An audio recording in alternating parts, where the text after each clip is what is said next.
So, a very warm welcome to everyone. Myself, Jagriti Lonia, and today we are going to discuss parental care in amphibia. So, ये जो lecture रहेगा ये useful रहेगा आपके exam answer writing pattern के लिए, चाहे वो 5 मार्क का क्वेश्चन है या 10 मार्क का क्वेश्चन है. इसमें हम क्या क्या सिनॉप्सिस में डाल सकते हैं and what the content we are going to use और डायग्राम्स हमें बनाने चाहिए, कौन से बनाने चाहिए. So all we are going to discuss in this lecture. So without wasting an hours, let's get started.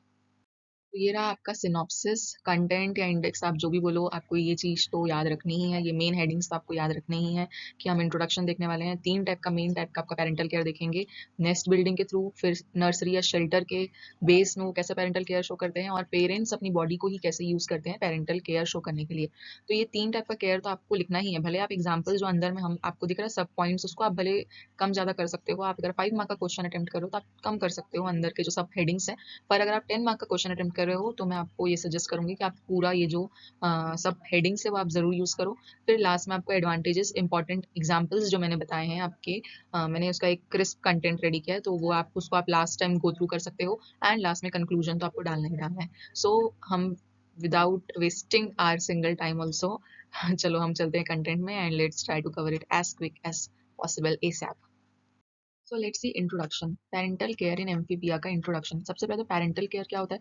Parents जो केयर करते हैं अपने ऑफस्प्रिंग्स को प्रोटेक्ट करने के लिए, एग को या तो फिर यंग वंस को प्रोटेक्ट करने के लिए जो वो केयर शो करते हैं उसको हम बोलते हैं पेरेंटल केयर. एम्फीबियंस क्या है. एम्फीबियंस आपके एक वाइड डाइवर्सिटी के ऑर्गेनिजम्स हैं जो पेरेंटल केयर आपका शो करते हैं. एंड इसमें क्या क्या और ऑर्गेनिजम्स इंक्लूड होते हैं, तो वो है आपके फ्रॉग, टोड्स, सैलामेंडर एंड सिसिलियंस. आपके जो ऑर्गेनिजम्स हैं ये इसमें इंक्लूड होते हैं आपके एम्फीबियंस में. इनका जो पर्पस रहता है, जो मेन पर्पस रहता है वो क्या होता है पेरेंटल केयर का, ताकि यंग वंस का सर्वाइवल हो, कहीं ना कहीं वो सर्वाइवल बहुत अच्छा हो और उनको प्रोटेक्शन मिल सके प्रेडेटर से. एंड साथ ही साथ में उनके बॉडी का जो मॉइस्चर रेगुलेशन है, क्योंकि एग है, एग को अगर पेरेंट्स प्रोटेक्ट नहीं करेंगे, अगर वो ड्राई हो गया तो फिर उससे ऑफस्प्रिंग बाहर आ ही नहीं पाएगा. तो उसको एक जो मॉइस्चर चाहिए और उसको एक जो आप जो बोल सकते हो वार्म चाहिए, वो कौन प्रोवाइड करता है, पेरेंट्स प्रोवाइड करते हैं. So these are the introductory point for parental care in amphibians. So let's see the next slide. So in this we are going to see कि पेरेंटल केयर हम लोग ऑलरेडी हम synopsis में देख चुके थे, आपका कंटेंट इंडेक्स में देख चुके थे कि हम 3 टाइप का पेरेंटल केयर बेसिकली डिस्कस करने वाले हैं. सबसे पहला आपका नेस्ट बिल्डिंग.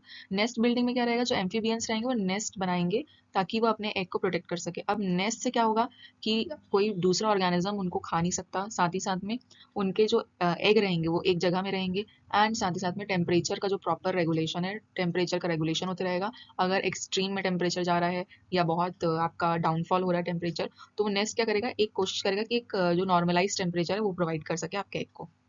अब आपका जो नेस्ट बिल्डिंग मेथड है उसमें भी आपके बहुत टाइप ऑफ नेस्ट जो एम्फीबियंस है वो बनाते हैं. सबसे पहला आपका आता है मर्ड नेस्ट. मर्ड नेस्ट आपके कौन बनाते हैं, इक्थियोपिस सिसेलियंस है. ये एक टाइप का क्या है, आपके एम्फीबियंस है जो आपका नेस्ट बूरो करते हैं. एंड आप देख सकते हो डायग्राम में, ये नेस्ट के आसपास ऐसे कॉइल अपने बॉडी को जो एग रहेगा उसके आसपास क्या कर देते हैं, ऐसे कॉइल कर लेते हैं ताकि जो एग रहे वो प्रोटेक्ट रहे. और फीमेल्स जनरली क्या करती हैं, कॉइल करती हैं अपने एग के आसपास. एंड वो लोग क्या करते हैं, licks egg to prevent fungal infection. वो लोग अपना जो टंग रहता है उससे लिक करते हैं ताकि क्या हो कि उसका जो सलाइवा है, उनके बॉडी का जो सलाइवा है वो एक कोटिंग बना ले एग के आसपास, और उससे जो फंगल इन्फेक्शन बाहर सराउंडिंग में है वो फंगल इन्फेक्शन उनके एग में ना पहुंचे. देन सेकेंड इज लीव और प्लांट नेस्ट. इसके एग्जाम्पल है आपका रैकोफोरस एंड फाइलोमेड्यूसा.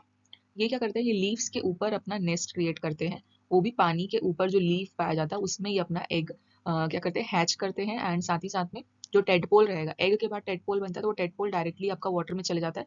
एंड उसके बाद वो प्रोटेक्शन उनको कहीं ना कहीं, क्योंकि वो लीव पानी के ऊपर ही है, तो टेडपोल को पानी में वापस जाने में ज़्यादा इशू नहीं होता. एंड साथ ही में लीव क्या करता है, वो एक्वेटिक जो प्रिडेटर्स हैं जो उनको खा सकते हैं उससे लीव के ऊपर एग हैच करने से वो प्रोटेक्ट हो जाते हैं. Now the other type of nest are foam nest. Foam nest आपका किसमें पाया जाता है, राना, हाइला एंड रैकोफोरस में पाया जाता है. इसमें जो आपका मेल एंड फीमेल रहता है वो एक टाइप का सिक्रीशन रिलीज करते हैं और वो सिक्रीशन कन्वर्ट हो जाता है आपके फोम मास में. जो फोम रहता है प्रोटेक्ट करता है एग को ताकि उसमें प्रॉपर सनलाइट आए एंड प्रॉपरली वो क्या करे, ग्रो करे. उसके अंदर जो ऑफस्प्रिंग है आपका, जो टेडपोल है वो फिर क्या होता है, जैसे ही टेडपोल के लिए वो कन्वर्जन होना चालू होता है तब वो स्लाइड होकर वाटर में चले जाता है आफ्टर हैचिंग.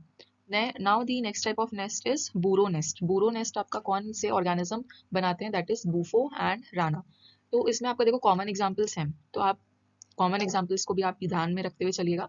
तो जो बूफो एंड राना है वो क्या करते हैं, वो आपका बूरो डिग करते हैं, मतलब they just create a space मिट्टी में हो सकता है, या तो फिर कोई ऐसे गड्ढे वाली स्पेस देखते हैं जहाँ पे सॉइल आपकी मॉइस्ट हो, और वहाँ पे वो एग ले करते हैं, ताकि एग में क्या हो, आपका प्रॉपर ह्यूमिडिटी मेंटेन रहे। और पेरेंट्स समटाइम्स क्या करते हैं, गार्ड करते हैं एग को, कहाँ पे, जहाँ पे वो एंट्रेंस वाला एरिया रहता है वहाँ पे वो गार्ड करते हैं वहाँ पे से, ताकि कोई प्रेडेटर आके उनको ना खा पाए। Now we are going to see the second type of parental care, जो था हमारा nursery and shelter based care. इसका हम ओवरव्यू देखते हैं। इसमें ओवरव्यू में ये है कि आपके जो पेरेंट्स रहते हैं वो स्पेशल टाइप का शेल्टर प्रोवाइड करते हैं, जहाँ पे एग्स के लोकेशन या एग जहाँ पे पाया जा रहा है। इसमें क्या क्या आता है, गार्डिंग आता है, ट्रांसपोर्ट आता है, ट्री होल नर्सरीज रहते हैं एंड पाउचेज रहते हैं। तो हम लोग ये सब, इसको हम थोड़ा डिटेल में डिस्कस करेंगे। सबसे पहले आपका आता है egg guarding and attendance. Egg guarding and attendance से आप क्या समझते हो, इसमें कौन सा ऑर्गेनिज्म परफॉर्म करेंगे, ये आपका इक्टोपिस एंड सेलेमेंडर आपका इस टाइप का जो पैरेंटल केयर है वो शो करते हैं। इसमें आपको डायग्राम में आप देख सकते हो, इमेज में देख सकते हो कि आपका जो एग है वो बीच में है, और उसके चारों तरफ वो जो पेरेंट है वो क्या करके रखे हैं, सराउंड करके रखे हैं, ताकि उनके एग को कोई भी हाथ ना लगा सके। एंड अगेन ये चारों तरफ गार्ड करके रखे हैं, ताकि फंगल इन्फेक्शन और जो आपका प्रिडेशन है उससे अपने एग को बचा सकें। Next type is tadpole transport. Tadpole transport में आपके जो ऑर्गेनिजम्स हैं, जो एम्फीबियंस हैं, वो कौन से हैं, डेंड्रोबैट्स हैं। डेंड्रोबैट्स अपने डेडपोल को कैरी करते हैं, अपनी पीठ में कैरी करके चलते हैं वो। एंड साथ ही साथ में जो आपके पीठ मतलब उनका बैक। फिर उसके बाद आपका आता है एलाइट्स। एलाइट्स जो है आपको, आप इमेज में देख सकते हो, इन्होंने अपने हिंड लिम, जो इनकी पीछे वाली लिम है, एंड जो आपका बैक इनका पोर्शन है, वहां पे क्या किए हैं उन्होंने, मेल ने क्या किया, एग को वहां पे रैप करके रखा है, ठीक है। एंड साथ ही साथ में ये रैप करके इसलिए रखा गया है ताकि उनको प्रॉपर मॉइस्चर मेंटेन रहे एग में, एंड प्रॉपर वो सेफ्टी प्रोवाइड कर सके। फिर उसके बाद आपका आता है ट्री होल या फाइटोटेलेमा नर्सरीज। फाइलोबैट्स एंड ऊफिग आपके जो टेडपोल हैं, वो क्या करते हैं, ये जो आपके दो ऑर्गेनिजम्स ये क्या करते हैं, टेडपोल को अपने वाटर फिल्ड लीव एक्साइल्स में क्या करते हैं, उसमें डाल के रखते हैं। मतलब जो आपका लीव रहेगा, लीव में ही वो वाटर फिल करके उसमें अपने जो टेडपोल रहते हैं उसको रखते हैं। एंड जो फीमेल रहती है वो फीड करती है अनफर्टिलाइज्ड एग्स में। जो आपकी फीमेल रहेगी वो क्या करेगी, जो एग फर्टिलाइज नहीं हो पा रहा है उसको वो खाने लग जाएगी फॉर हर एनर्जी। इसी को हम क्या बोलते हैं, ऊफेगी बोलते हैं ये प्रोसेस को। Now the last part is brood pouch for second type of parental care. आपका ये किस में पाया जाता है, मार्सूपियल फ्रॉग्स में पाया जाता है। इसमें आपके मेनली जो गैस्ट्रोथेका के अंदर जो भी ऑर्गेनिज्म इंक्लूड रहते हैं, उन वो ऑर्गेनिज्म इस टाइप का आपका पेरेंटल केयर शो करते हैं। इसमें फीमेल के पास डॉर्सल पाउच रहता है, एंड इसमें ही वो क्या करती है, एग को डेवलप करती है इसी पाउच के अंदर, जब तक कि वो फ्रॉगलेट उसमें से एमर्ज ना हो जाए। फ्रॉगलेट आप देख सकते हो, जो आपका डी नंबर का इमेज है, फोर्थ नंबर का जो इमेज है, उसमें आपको दिख रहा है छोटा सा एक फ्रॉगलेट अपीयर हो रहा है जिसकी आईज है। सो जब तक कि इस स्टेज में ना आ जाए तब तक के फीमेल क्या करती है, उसको अपने डॉर्सल पाउच में संभाल के रखती है, उसको प्रॉपर नरिशमेंट प्रोवाइड करती है। Now our third type of learning is parent based care. इसमें आपको क्या रहता है, पेरेंट्स की जो बॉडी रहती है वो ही नर्सरी की तरह एक्ट करती है उनके एग्स और टेडपोल के लिए। इसमें वो माउथ ब्रूडिंग करते हैं, गैस्ट्रिक ब्रूडिंग करते हैं, स्किन ब्रूडिंग करते हैं, एंड बैक ब्रूडिंग परफॉर्म करते हैं। और ये सब करके वो क्या करते हैं, पेरेंट बेस्ड केयर प्रोवाइड करते हैं एम्फीबियंस को, अपने एग को और टेडपोल को। सबसे पहला आपका इसमें आता है माउथ ब्रूडिंग। माउथ ब्रूडिंग किसमें पाया जाता है, आपका रीनोडर्मा। रीनोडर्मा को ही डार्विन्स फ्रॉग भी कहा जाता है। इसमें आपका जो मेल रहता है वो डेवलपिंग टेडपोल को अपने वोकल कॉर्ड्स, जहाँ पे से वो आवाज निकालता है वहां पे उसको वो संभाल के रखता है, प्रोटेक्शन प्रोवाइड करता है। क्योंकि ये पेरेंट अपने खुद के बॉडी में ही उसको प्रोटेक्शन प्रोवाइड कर रहे हैं, इसलिए कौन सा टाइप का आपका पेरेंटल केयर आ गया, पेरेंट बेस्ड पेरेंटल केयर आ गया। सेकेंड आपका आता है गैस्ट्रिक ब्रूडिंग। गैस्ट्रिक ब्रूडिंग में आपका रियोबेट्राकस नाम का जो आपका फ्रॉग है, वो ऑस्ट्रेलियन गैस्ट्रिक ब्रूडिंग फ्रॉग है। इसमें जो रहती है फीमेल क्या करती है, एग को स्वालो करती है और अपने स्टमक को स्टॉप कर देती है। देखो स्टमक में आपका गैस्ट्रिक जूस बनता है, वैसे ऑर्गेनिजम्स के भी स्टमक में गैस्ट्रिक जूस बनता है, ठीक है। तो जब ये अपने स्वालो करती है एग को, अगर गैस्ट्रिक जूस कैसा रहता है, एसिडिक रहता है, तो एग क्या रहेगा, एग उसमें से प्रॉपर तरीके से उसमें से ऑफस्प्रिंग्स बाहर नहीं आएंगे, वो डेड हो जाएगा एग आपका। पर जैसे ही वो स्वालो करती है एग को, उसी समय वो अपने गैस्ट्रिक जूस प्रोडक्शन को स्टॉप कर देती है, जिससे यंग वंस क्या हो सके, आपके ग्रो कर सके। और फिर वो जब ग्रो हो जाते हैं, उनके जो ऑफस्प्रिंग रहते हैं वो ग्रो हो जाते हैं, तो ग्रो होने के बाद वो कहाँ से निकलते हैं, उसके मुंह के वाले पैसेज से। मतलब आप दूसरे वाले इमेज में देख सकते हो, पहले उसने एग को लिया और उसके बाद जब वो बड़े हो गए एग से निकलने के बाद उनके ऑफस्प्रिंग, तो उसके मुंह से वापस से बाहर आ जाते हैं एंड फिर वो सर्वाइव कर लेते हैं। फिर आता है आपका स्किन ब्रूडिंग। स्किन ब्रूडिंग में आपका पीपा पीपा जो सूरीनेम टोड है आपका, तो ये अपने एग को अपने मैटरनल डॉर्सल स्किन के जो चेम्बर्स रहते हैं, इसके पास ऐसे पोरस स्किन रहता है और उसमें वो क्या कर लेती है, फ्रॉगलेट जब तक कि बाहर ना आए, जब तक कि वो एग क्या करती है, उसमें अपने बॉडी के अंदर ही इमर्ज करके रखती है। फिर उसके बाद आपका आता है बैक ब्रूडिंग। बैक ब्रूडिंग में आता है आपका नोटोट्रीमा एंड गैस्ट्रोथेका स्पीशीज जो रहते हैं, वो आपके एग को बैक में कैरी करते हैं, वो भी एक क्लोज पाउच में।